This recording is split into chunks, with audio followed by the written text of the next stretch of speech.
everyone. This is Juan Iguren, the UK Community Manager, and we're also here accompanied by James Berry, the Community Manager for different games from the free-to-play aspect of Ubisoft. And hi guys. Yeah, and well, right now we're gonna take a glimpse of the new Tomsk 9 map, which comes along with the Arctic Pack. Yeah, when is that exactly, by the way, Juan? Can you remind us? Tomorrow, actually. Oh, neat. September Neat. 12th. Oh, looking forward to that. Yeah. Will that be implemented during a patch? Will there be much to download? There will be a patch. You will have to basically re-download the game. Of course, you just press on the launcher and it will update itself. Yet it will be a full download, and yeah, that's basically it. So right now, while we're at the warm-up, you can basically see right now that it's a closed ambiance. We're inside a container, sort of bunker. Hangar? Yep. And well, the actual person who's actually playing this is from the French community. It's Kerp. Some of you may know him, may have seen him. He was one of the better players during the beta, was it? The closed beta? Yeah, starting out from the first beta. So, all right, here we're starting up. So what kind of map is this? Is this Assault or? This is a conquest map, basically. Conquest, okay. 5 points. So to capture, start capturing C, and then going on to A or B. B or A or D or E, evidently. Okay. So straight from the start, we can see there are many levels in this. This should be an interesting map to play on. Yes, definitely. Right now here you have it's a large map. So, and you have different possibilities of going through different areas to reach your objective. Okay. So as you can see, this is a very metal ambience. It's a nuclear silo. Okay, where's it based? Well, as its name is, it's Tomsk. It's in eastern Russia. Okay. Yeah, it looks very, very dark. Is this one of the features you guys are playing with? Are you supposed to use the darkness to find cover? Well, there are areas which are dark, as opposed to as you can see right now. Yeah. So it varies.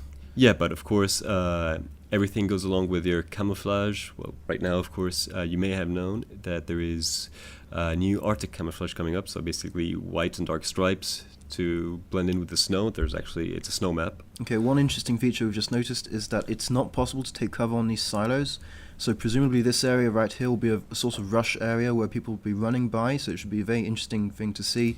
Maybe a lot of run and gun situations. Yeah, this is where you'll have to make use of Aegis and basically take as much cover from what your teammates can give you itself. Okay, this is obviously a very long range, which would be nice for snipers, but as we can see, there are lots of cover points and areas all along the corridor. Should be very interesting.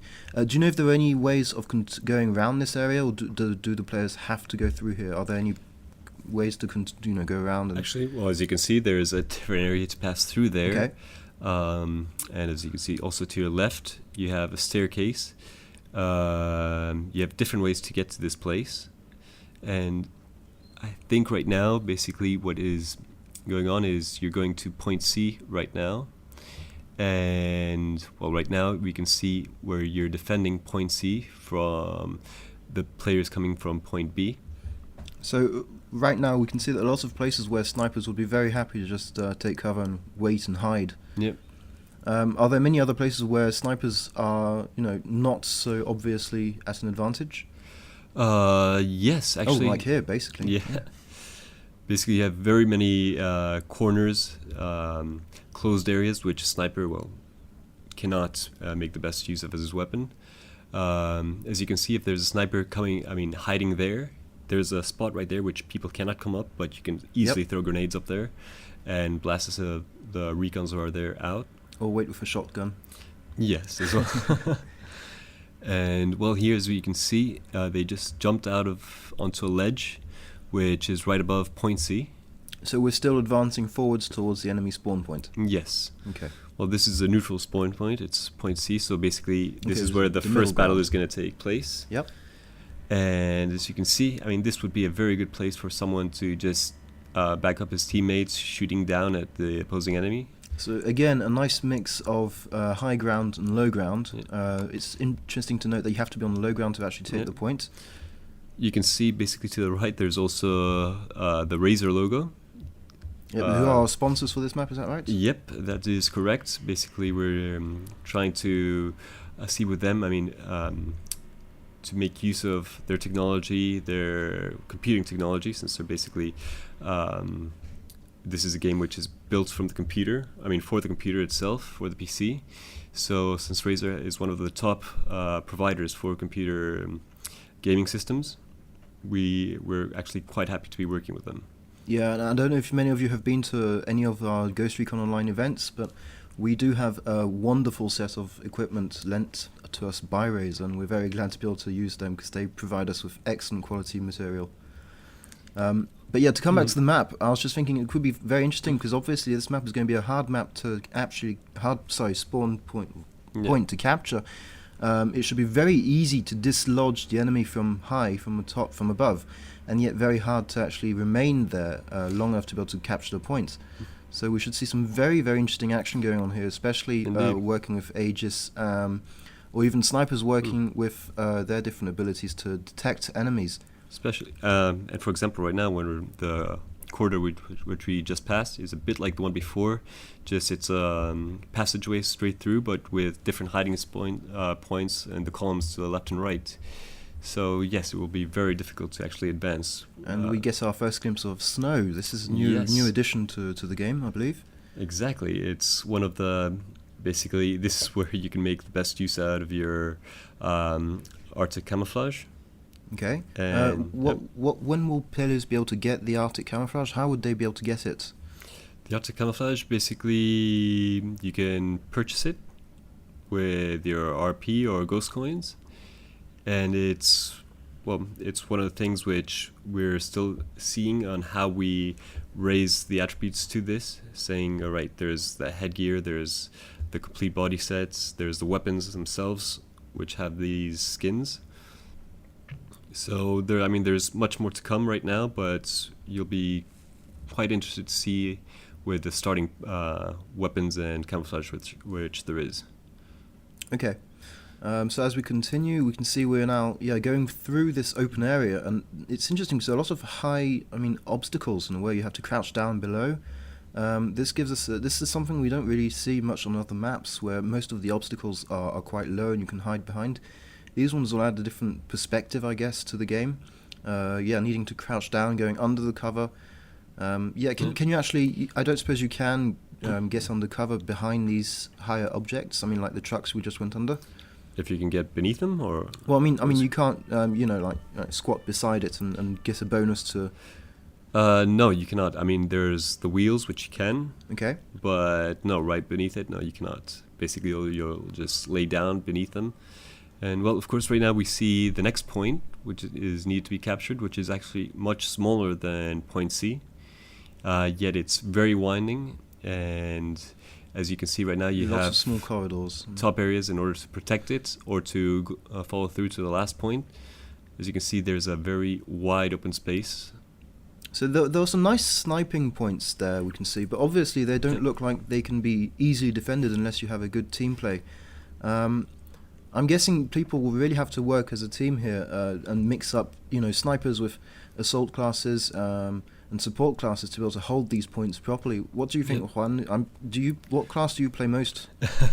I play a Recon mostly. Of course, there are many who are going to say, all right, I'm one of these many Recons who just stays back camping. We all hate you for it, by the way. I suppose so, but I don't camp as much anymore. Good. I'm glad you got away from that addiction. So tell me, what kind of hardships you might be seeing with this? What are the hardest things you'll be looking out for? As a sniper? Yeah. Or, as a Recon itself, playing as a sniper, I'm going to be very much in the defensive course. Of course, this is a game which you can't be on the defensive itself. You have to be attacking. There's basically, actually using cloak, I might get a bit more of an advantage just passing through the different winding ways. In close quarters? Yes. Okay. Because as we can see, there's many open spaces, such as this one. Yep. Yet, in order to advance, you have to pass through very tight spaces where snipers do not function as well. So either if unless your teammate is actually advancing for you, and basically you're just hanging back and moving after them. Yeah, so I guess, as we go along this map, team play will be a key factor in this map, in getting these objectives and getting to the objectives. Because from what I see, the objectives themselves are pretty much close quarter mini-maps in a way, but yet getting to these, you have to go through these huge wide open areas like the ones we've just seen now. So it should be very interesting to see how these snipers who want to get into position actually work with their team. Because I know from now, for the moment, lots of players who start off the game, and unfortunately lots of snipers, actually play solo most of the time. Do you think this map will change this? It will. I mean, this and with the upcoming features, which it's going to still be a while for it to come, but there's the clan system which is coming up. Not within this next patch, but further on in time.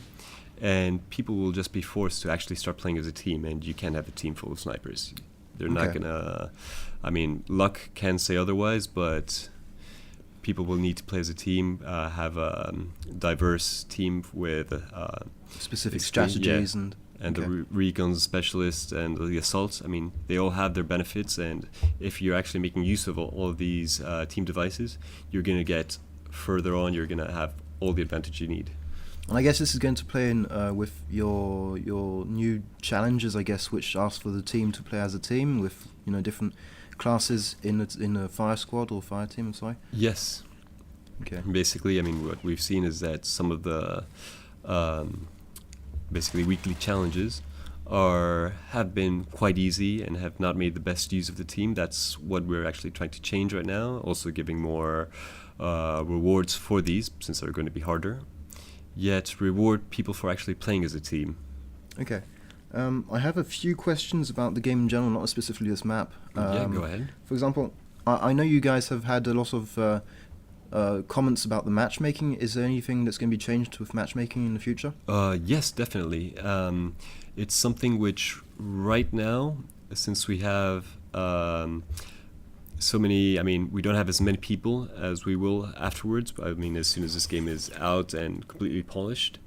So with this, I mean, let me just cut you there. Here you can see a few tidbits of information. There's hidden information about the game, like Easter eggs, which the devs, of course, like to put in. Let's not say too much about that. We'll let you guys discover more about that on your own time. So to come back to the matchmaking then. For the matchmaking. So right now we're actually allowing, since there aren't as many players, we're allowing for people to join up quickly with whoever's near them, having very little, basically, very small or light funnel system. Okay. So yes, you still have people who are getting teamed up with many people from their same class or with people from different levels. But in the future, we're going to implement this, and since there are going to be much more out of each class and each level, it's going to be much more adequate for you to come in and play with people of your same skill level. There's also another thing right now, which is the lag system. I mean, the lag itself, which will be improved by separating. Basically, people from Europe will play for people. Will play with European players. People from Asia will play with Asian players, and basically to divert everyone as of now to playing with people from their same sector to reduce the lag for each player. Okay, we've just got basically less than a minute left before this video ends. So could you tell us very briefly what kind of additions we can expect when the clan system comes in?